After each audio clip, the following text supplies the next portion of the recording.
Rivera, sumailalim sa maselang operasyon sa mata. Lingid sa kaalaman ng marami, 15 taon na pala pinahihirapan ng kanyang malabong paningin ang top kapuso actress.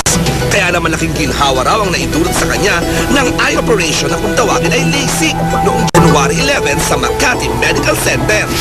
Sa exclusive interview ko kay Marian, idinitali niya mismo sa akin ang mga pinagdaanan niya sa maselang operasyong ito. Ilang taong ka nang simulang maging malabo yung mata mo? Parang high school pa lang kasi naka-contacts na ako eh. Tapos ngayon na magsisimula ako doon sa bagong show, tapos medyo mahirap siya. Na-realize ko na siguro it's about time na ipa-laser ko na talaga yung mata ko. Actually, yung ginawa niya, parang nilinis, tapos sinak yung mata, tapos iniwa siya, tapos nilaser yung mata, tapos kung ano yung tinanggal, binalik uli. Ganyan ba? Pag nililaser ba yung mata, gising, tulog? Gising, hindi pwedeng tulog. Kasi titingnan mo yung ano eh, yung pinaka-ilaw na ililaser. So, kailangan nakadilat ka talaga. Oo, may anesthesia naman, pero nakikita mo na binubuka yung mata mo, sinasak, biniblade. Meron siyang grado sa mata. She's nearsighted.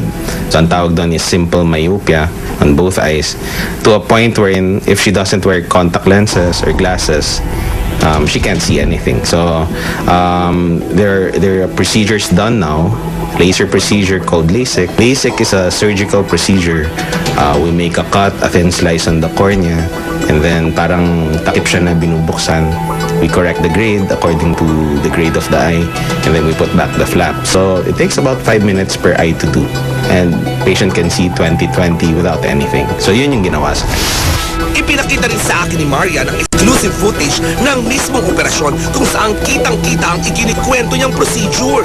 Ito yung sinasabi Hazel, ano yung may nilagay? Sinak yung mata ko para yun yung sinasabi ko Parang na medyo lumuan. nahirapan. Oo. Oo nga. Tapos ayun yung blade na nakikita ko talaga na ginagawa Blade sa ba yun? Oo. Pinaka-lens tinanggal. Ayun o. Ano yun? Ay, parang glass cleaner lang. Parang glass cleaner. Taray, ginanon, parang panlinis ng kotse. Habang kasama mo ba si Dong habang ginagawa sa Oo. holding hands, gano'n? Hindi, ayoko nga pahawakan. Sabi ko, huwag mo hawakan lang. Nanginginig ako, huwag mo ko hawakan. Pero nakikita rin Nanonood niya? siya. Tabi lang siya? Nandun siya sa tabi ng doktor.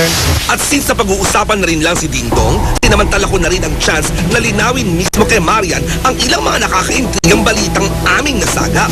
Yun muna kami in-update doon sa regalo sa yung life-changing ni Dong. Ano ba yung life-changing na yun? Ano ba yun?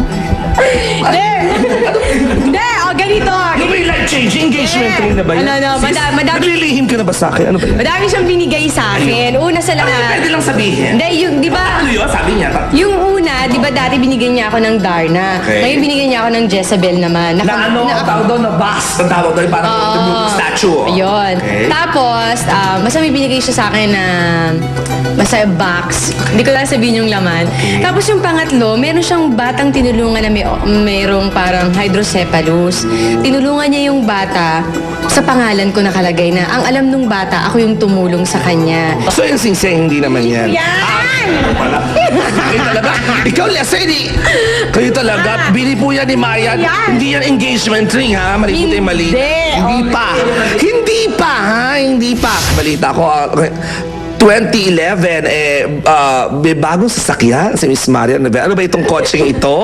Hindi kasi, matagal na kasing sinasabi sa akin na magpalit ako ng sasakyan kasi 3 years ko na lang ginagamit yung van ko. Ito, finally, para nakapag-decide ako bilang magsusok nga ako, ito yung Amaya, malayang location, kailangan mas komportable. Sabi ko, sige, bibili na ako ng bagong sasakyan. At katulong mo rin ba si Dong sa pagpili nito? Ikaw mismo talaga nag-decide sa catalog or nakita mo sa TV? Ako nakaisip din, tsaka nakita ko siya na gustuhan ko talaga. For the first time, nag-black ako kasi lahat ng sasakyan ko, kung hindi pink, white. Siyempre, exclusive din akong sinamahan ni Marian para ipakita mismo sa atin ang bago niyang sasakyan. Isang black 2010 GMC Savannah Explorer na tinatayang nagkakahalaga ng humigit kumulang na 6.5 million pesos. Ayan, eto. So pala, ito na ba ang bagong sasakyan ni Miss Marian Rivera? Kulay black nga. At in fairness, nakamangs, shala. Ayan. Gusto niya yung disco ko dyan. So lang may TV para mas okay. Ay, may TV at may DVD ka, syempre. At meron pa pala sa likod. Oo. Kasi ba ito yung parang nagiging kama? Oo, eto, nahihiga siya pa ganun. Correct, nagiging kama. Nare-recline. Ay, ito. Nagawa siyang kama ng bonggang-bongga. So, pipindutin ko lang siya, tapos mahihiga na siya.